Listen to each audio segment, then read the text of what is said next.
In this lecture, I want to kind of give you guys just an idea about how I go about managing the training process. And I think personally it's one of the more poorly understood areas of training program design and program management, and it's a big missing link, because you can have the best program in the world. I mean, you can do the best evaluation in the world, you can have the exact training program the athlete needs, but you really never know what the effects are going to be until you put the athlete through the program.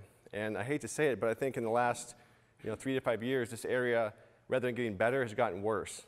Because you have programs like CrossFit and P90X, and you kind of have this mentality that's crept into our training that harder is always better, that more is always better, that intensity is the answer. And the real truth is that you should always train as hard as you, or should, as hard as you're ready to, not just as hard as you possibly can.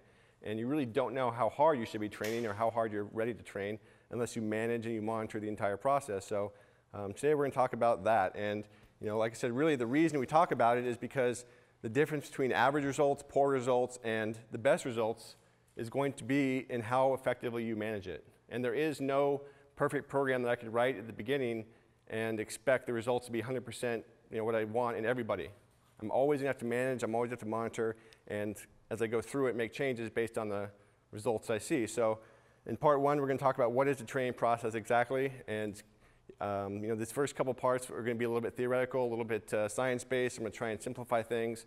But if we don't understand what the training process is, we don't understand what the reactions of the body are taking, we're not really going to understand how to manage it, or we're not really going to understand why those steps are necessary and what we're going to accomplish by taking them. So we're going to try and unlock the black box of training a little bit, because I think a lot of people understand we train and then something happens, but why that's happening is kind of a gray area, and we're going to try and open that up and talk about it a little bit.